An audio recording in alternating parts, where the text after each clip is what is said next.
Hello and welcome to the Agile Innovation Leaders podcast. I'm Ola Ojako. On this podcast, I speak with world-class leaders and doers about themselves and a variety of topics spanning agile, lean innovation, business, leadership, and much more, with actionable takeaways for you, the listener. Hello, everyone. Welcome to season 2 of the Agile Innovation Leaders podcast. I am thrilled and honored to introduce my guest for the first episode of the season, Dr. Ivar Jacobson. He is the founder, chairman, and CEO of Ivar Jacobson International, a global consulting and training organization. Ivar Jacobson is credited with being one of the fathers of modern software engineering. And he's credited as well with developing the concept of use cases and use case modeling. In this conversation, Dr. Ivar Jacobson shares his story about growing up in Sweden, how he came about the concept of components and components architecture whilst at Ericsson, and this helped Ericsson with his remarkable global commercial success. He also shared what he's currently focused on, which is Essence, an object management group standard that's revolutionizing the world of software development. Somewhere in the middle of this episode, we have a special announcement and offer from the Ivar Jacobson International Group for you, dear Agile Innovation Leaders listeners. And it's basically about an upcoming course that's being offered by the IGI Chief Scientist, Ian Spence, Better Scrum Through Essence, this November 2021. You wouldn't want to miss it. Now, regarding my conversation with Dr. Jacobson, I learned a lot and I had some key takeaways, and I know that you will too. Without further ado, enjoy the conversation with Dr. Jacobson. Thank you. Thank you so much, Ivar, for joining us on the Agile Innovation Leaders podcast. It's a great pleasure to have you. Thank you. I'm looking forward to it. Well, I've been very excited right from when I got your response saying yes. So the honor is definitely mine. Now, I know that our audience would be keen to know, who is Ivar? Can you tell us about yourself? Yes, I can. I was born in a very nice family in a very small city in Sweden, in the very south of Sweden, very close to Denmark. And I was an ordinary kid. No one in my family had ever studied, so to speak. My father had 6 years in school, and my mother maybe 1 year more. And he was an entrepreneur, quite successful. I hated, by the way, when I was older, the idea that I would be an entrepreneur. But it obviously sits in the blood. So I was not very good at school, clear. And I remember my mother, when I had passed junior high school, and I suggested maybe I should go to high school. I had very low grades. But I can work hard, I said. And my mother said, it's good if you can just pass junior high school. You don't have a head for studies. So I don't know what happened, but I really got interest and succeeded to get up to high school. But in high school, I was not very good either. I was more interested in sports. I played handball. Handball is similar to soccer, but you play with the hands instead of the feet. Yes. And it's very popular in Europe. It probably gets popular in US too, but it takes time. I was passionate about it. But even if I worked harder than anyone else, I never really became a star. I was okay, but instead I became a coach. And now I found passion. I really worked hard as a coach. My team became the best team in the city. We had many handballs teams, and not only in the city, in the province. And what I started to know, I loved to coach. I loved to feel that I could help people to become better, and they became very much better. I was a coach both for boys and ladies, so that made me popular. So I was very well treated and had a very hard time to imagine moving away from my small city. I went out high school, and then I wanted to stay in the city and to be electrician. But my aunt decided differently. She applied to Chalmers, which is Institute of Technology. And I actually was accepted as the last student. Had so low grades, so last student to electric engineering. Wow. And I did quite well. I found it so fascinating, engineering, mathematics, and so on, but became very different. So I was the first one in my whole big family that ever passed junior high school, and becoming a Bachelor of Electrical Engineering, or almost a master. It was unthinkable in my family. Wow. And then I was absolutely sure I should continue to do research, but I was smart enough to say, you need to know what it means to work in the industry. So I took the most boring work I could imagine at Ericsson, working with old-fashioned systems, not digital, nothing. It was electromechanical. And I was sure after 1 year I would go back to Chalmers to get the doctor. But after 1 year, I felt, this is life, projects, people, collaborating. It's very different from doing research at Chalmers. So it was not in my mind to go back. Instead, I learned something absolutely fundamental that impacted me for my rest of my life, namely how to build systems. And in hardware, you build with components. So after a couple of years, I was actually working with hardware system. They had, the managers had seen something in Ivar.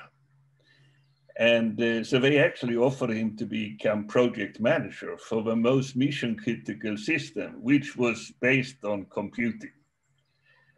And that was absolutely unbelievable. I knew nothing at that time about computing. I've never written a code. I'd never really understood how a computer works. But I was now project manager. And the reason was that they probably thought I could manage a project, and you don't need so deep knowledge. You are probably more difficult if you know too much. But for me, it was unthinkable to be a project manager without knowing how we work and what it was. So I studied very hard every night. And at that time, there were no books really. But after 3 months, I felt, well, this was not so hard. And now I became difficult because I couldn't see that we ever would build, the product we were building would ever be successful, because Ericsson was selling to the whole world, but every country wanted their own market adaptation. And the way we did software, standard way of building software at that time, were not easy. to change and exchange one. But modularity was only in code or in data structures. So you separated code and data. And this separation meant you had, if you made a change, it could result in changes anywhere. Oh. Anyway, so that's how I came up with component-based development, which was the biggest fight I ever had in my life. It was when I was 28 plus. And no one did component-based development at that time, as we heard about. Bell Labs and the other competitors did it the same way as Ericsson did. But for some reason, there was one guy up there who said, Ivar is right, let's do it. And that resulted, after some years, in the greatest commercial success story in the history of Sweden. And it still is. It's even more successful than ABBA and Spotify. So you can imagine, I was rewarded. I got, after 10 years, people said, oh God, was that so good? So I could study and get a Ph.D. during work hours. Wow. So I think I leave it little for you now. No, yours is a very fascinating story. So there are lots I could pick on, but the first one you said about, playing handball, and despite how hard you work, you didn't quite make it as a superstar you wanted to be in handball, but you found out that you did great at coaching. I think there's a parallel to that in coaching in real life as well, that a coach doesn't necessarily have to be the expert in the area, but it's really about being able to draw out the best in people. Would you say? And show a path forward. Actually, the girls at that time were playing handball in a way that was very girlish. Balls like this and not like shooting, right? They softballs. Whereas my girls were trained with my boys. So I put together guys and girls in same team and made two teams. And the girls started to play like boys. And that made them superior to other teams because they didn't do it. Wow. So I invented a new method, let's say that. You definitely are an innovative inspiration. It seemed like everyone in your family knew you were barely getting by in junior high school. I'm wondering, what was it that your aunt saw that made her, despite all the indications, she went and registered you at Chalmers? Did you ask her? No, I felt I really didn't think about it. I thought I understood her. I mean, I had showed her that I was not very good at school, so I didn't ask. But what really happened was that I was fed up by school in the last semester in junior high and wanted to leave. Then she said to me, no, you should at least go get a junior high school graduation, because we celebrate that in Sweden. At that time, not anymore, but at that time. But now, when I relaxed and didn't study, didn't prepare for mathematics or anything like that, earlier I tried. I had private lessons in mathematics. I mean, it's hard to believe. I had it. And the reason was that the way I had learned was by learning rules. I mean, not thinking. This is the rule you use now when you see this problem. And that limits you. So now for the first time, I had no rules to apply. I started to think. And I remember very well after one exam that the teacher came in with a book and he had all the books in a package. And then he put it on the desk and he says, one of you have decided to change his life. Ivar Jacobson, best in class. And I was Wow. flabbergasted, and not only me, the whole class. And then I understood there was something I could do. So everything, all my grades went up. That's just amazing. You are currently credited with developing the use cases, components, the RUP rather, the rapid unified process, which is one of the 4 bringers of agile methodologies. And currently you are working, or you've been working most recently on Essence. Can you tell us a bit more about Essence, what it is, and what's the story behind it? Now we are around year 2000. I was a rock star, traveling around the world, talking about UML and rational unified process, and everyone wanted to use these things. They misuse both UML and they misuse RAP, but they wanted to have it. It's a very similar situation with SAFe today. So anyway, at that time it was very popular. But now Agile came, and I remember very well when I was at the Uppsala conference, the biggest conference at that time, and I was on a panel, 2,000 people in the audience, and I was there with Agilistas, really great guys, people I'm very good friend with today. And the audience basically booed every time I was about to talk. And because I was talking about the enemy, the empire, the old empire that the audience wanted to kill. And I listened very carefully. And then I went home and studied more about XP. It was about XP. And I said, okay, this will dramatically change the future. I tried to convince my company at that time, Rational, with top stars in the company, many famous people. But it took a while. There was nothing new in XP, is what I heard. But it was a lot of new, particularly about social engineering and so on. So then a couple of years later, Rational was acquired by IBM, and I had a chance to be with IBM in a very interesting position. But I decided, no, IBM is too big for me. I want to do my own business. So, but I also was thinking, this is not sustainable. The world is ridiculous.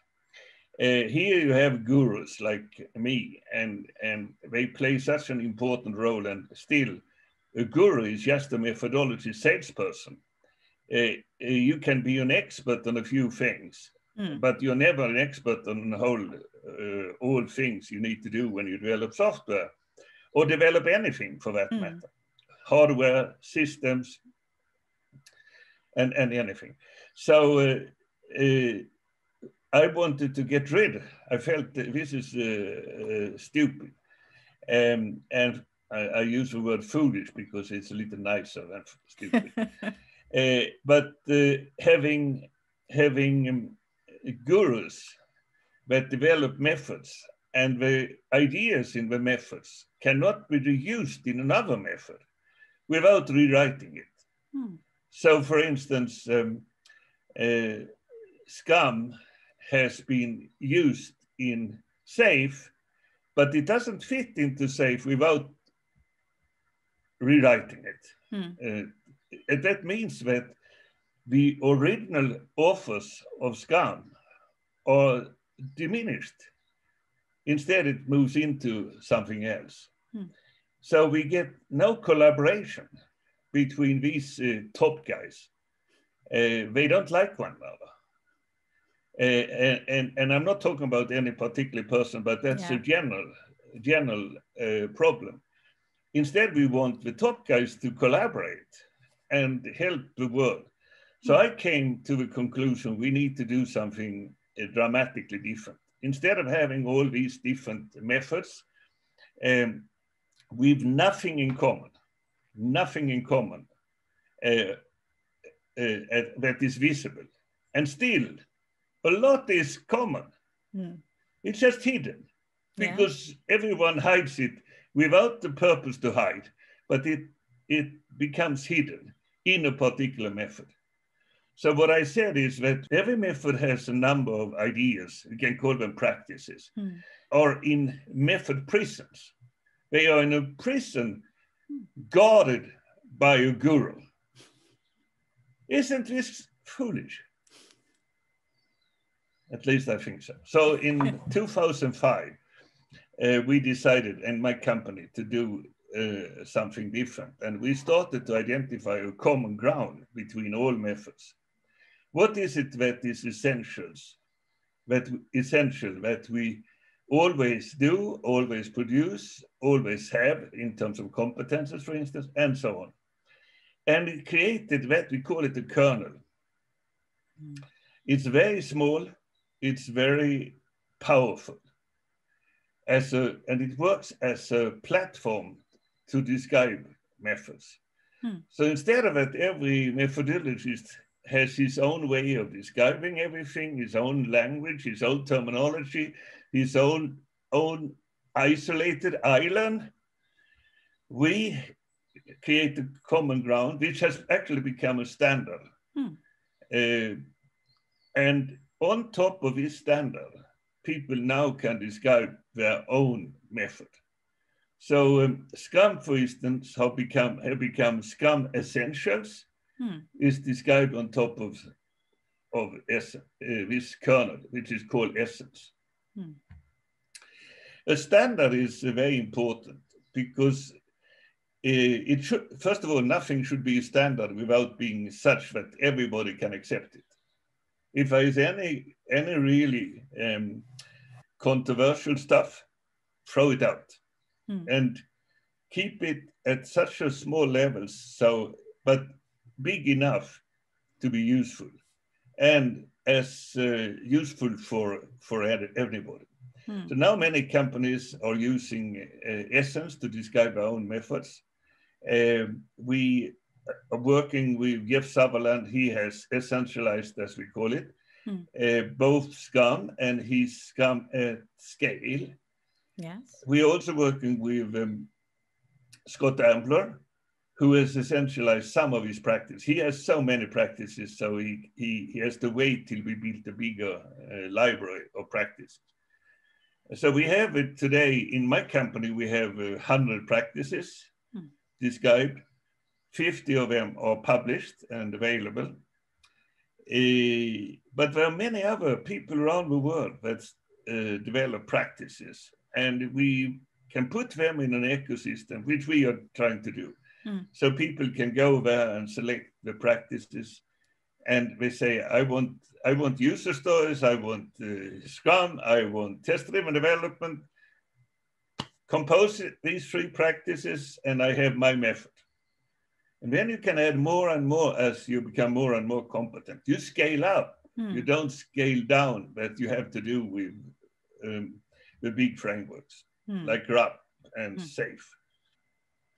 So the idea is that we, in this way, by collecting knowledge and making it available at one place or any places, similar places, can grow competency instead of having so fragmented. You know, in one single company today, you may have 10 different ways of using use cases, for instance. True. And they don't learn from one now. Okay. Because they work in silos, so everyone is just doing their own thing. Yeah. Yeah, they have their own methodologies and everything, you know. Hi again, listeners. Thank you so much for listening up to this point in the episode. Quick announcement before we continue. Did you know that according to Scrum Incorporated, 58% of Scrum implementations fail? Dr. Jeff Sutherland, co-creator of Scrum, said that their investigation revealed that an average Scrum team of the 21 components of Scrum would implement 1/3 well, the other 1/3 poorly, and the other 1/3 not at all. Jeff Sutherland also acknowledged that essence, quote unquote, is the key to success. Ian Spence, chief scientist at IJI, will be running a 3-day live virtual course, Better Scrum Through Essence, with Essence Games Master certification this November 2021. If you want proven ideas on how to address failed Scrum implementations, this course is for you. I know because I attended the alpha version earlier on this year. To register, go to www.ivarjacobson.com. That's ivarjacobson.com. At least 2 weeks before the training to take advantage of the early bird pricing. For you Agile Innovation Leaders podcast subscribers and listeners, they also have a special offer.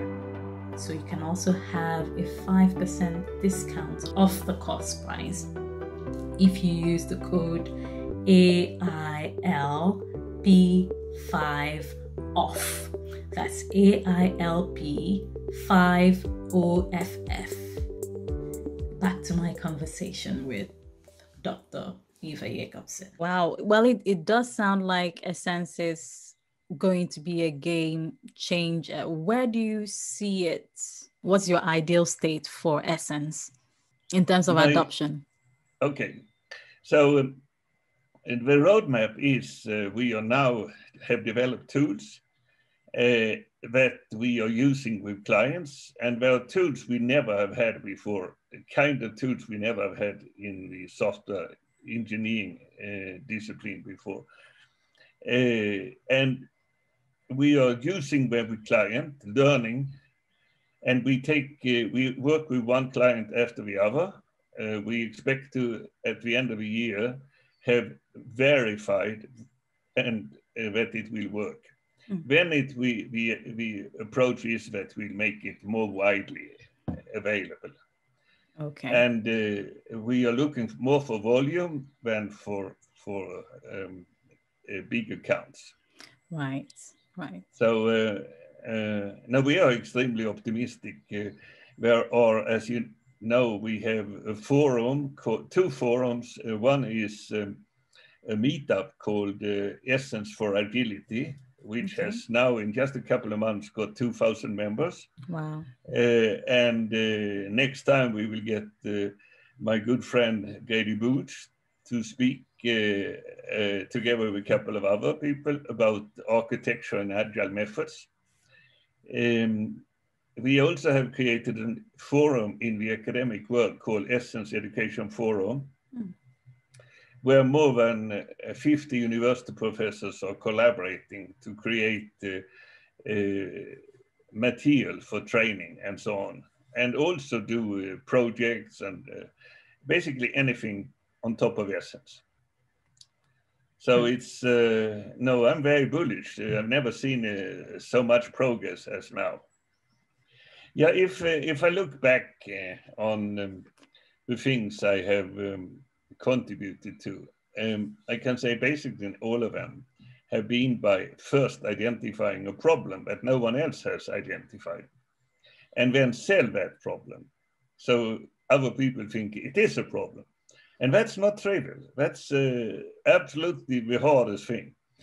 And once I've succeeded to sell it, then of course the solution is not so far away. It's just fascinating. So it seemed like in selling your idea, it wasn't really about the technical skill. It was more about what's quote unquote you'd call the soft skills of selling, marketing. It was the most important. I mean, you can be the best technical guy, have best ideas, but if you cannot sell them, it won't happen. Okay.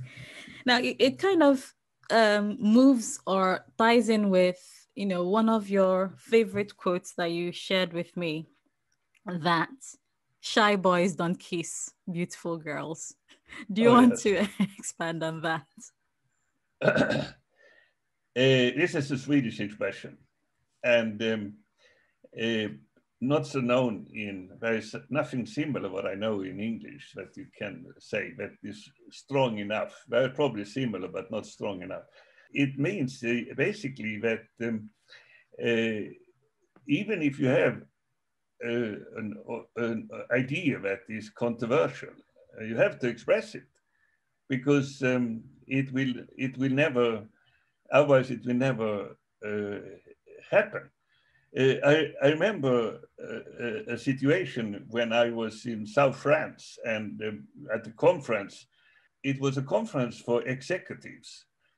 And I had a company with 10 employees, and I was CEO, so I was an executive. It happened that Bill Gates was also there, and he had a company with 10,000 employees. So we were colleagues, right? And I was out jogging, and came back after half an hour, sweating and maybe smelling too. And I saw a crowd standing beside the pool. And in the middle of that crowd was Bill Gates. Now is the chance.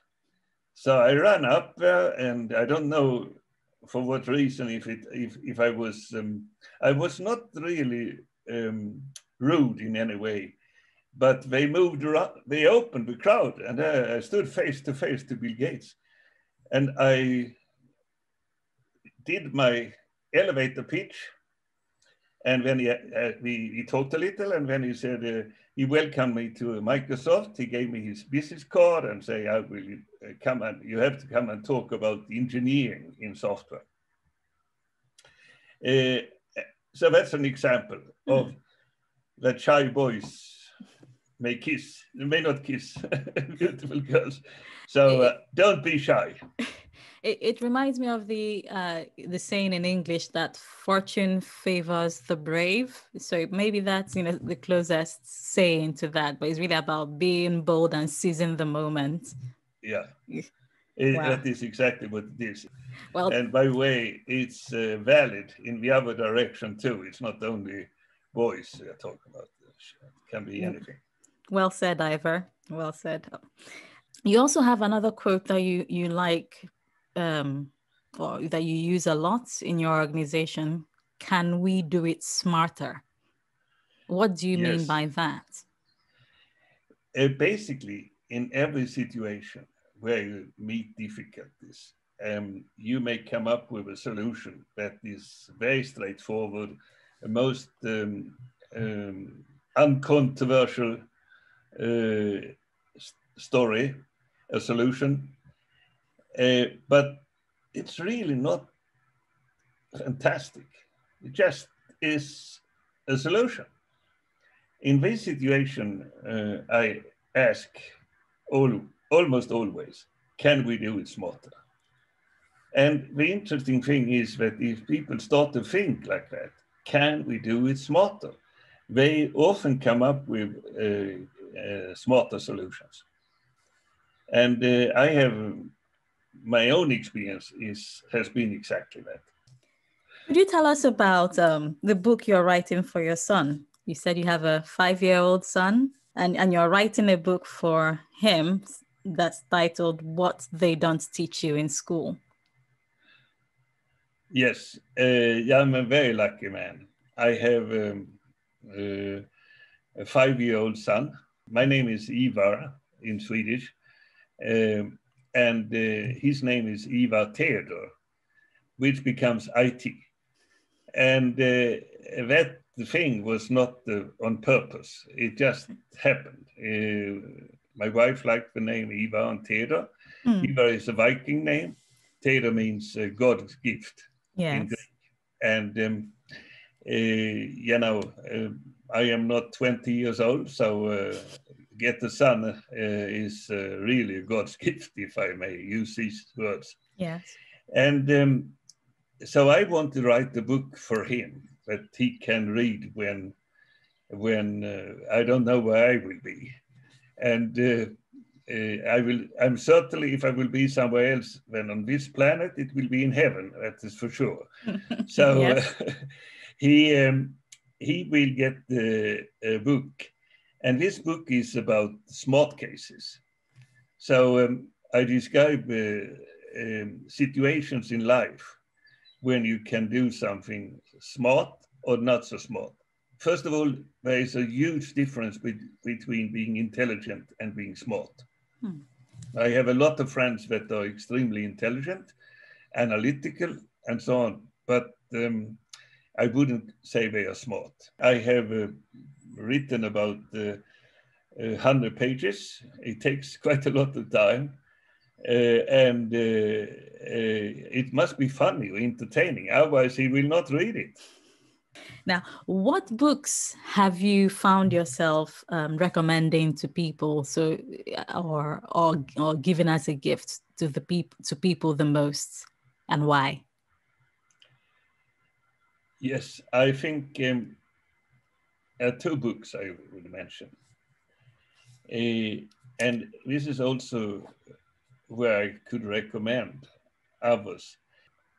One of the most influential books on my career was about denotation semantics, as it's called. It's a way to mathematically describe, for instance, a language. I have used it to describe several languages. Denotation semantics and denotational, yes. Okay. Do you know what's the name of the author, please? I can always. The first book I learned was pure mathematics. It was discrete mathematics in computer science. And when it comes to denotation semantics, I read a book about the Vienna development method. The Vienna development method. It was developed by Linus Björner, Chris Jones, I think, and a couple of other people at IBM. But then there are later versions on denotation semantics that may be better. I don't know that, but this is a book I read. It's been a fascinating conversation, Ivar, and I really appreciate your time. Where can the audience find you if they want to learn more, or if they want to contact you? Yeah, they can always contact me via email, and they are welcome to do that. And also, I get a lot of email, so it may take a couple of days, but I always respond, even if I have to work many hours to do it. But I think attending this Essence for Agility meetup, there will be a lot related to what we have been talking about. And if you're an academic, I would recommend join Essence Education Forum. Okay. And we will put all the links and the resources you mentioned in the show notes. So just to wrap up then, do you have any final word of advice for the audience? What would you like to leave us with as we end this conversation? Yeah, in some way, the books I mentioned and the quotes about shy voice and becoming smarter. But I think what really has helped me has been that if I have an idea and I believe in it, I don't give up. So perseverance is probably a very important property. Some people, when things were not so good, after I introduced components, people replace the word perseverance with stubbornness. So the difference is if it's good, it's perseverance. If it's bad, it's stubbornness. So I may be a little stubborn, but I think it's more being perseverant. It depends on who you ask. Yeah. So don't give up. Push your ideas. And I also am very lucky. I think what I'm doing is fun. It's I don't do anything for money. I do it for fun. But of course, it's very important to have money. So I do my best to help my company to make profit so we can invest in doing these things. It's not money for me, it's money for the company. Thank you for sharing those wise words, Ivar, and thank you so much for your time. Thank you. It was a pleasure. The pleasure is mine. Thanks again. That's all we have for now. Thanks for listening. If you like this show, do subscribe at www.agileinnovationleaders.com. That's agileinnovationleaders.com, or your favorite podcast provider. Also share with friends and do leave a review on iTunes. This would help others find this show. I'd also love to hear from you, so please drop me an email at ola@agileinnovationleaders.com. Take care and God bless.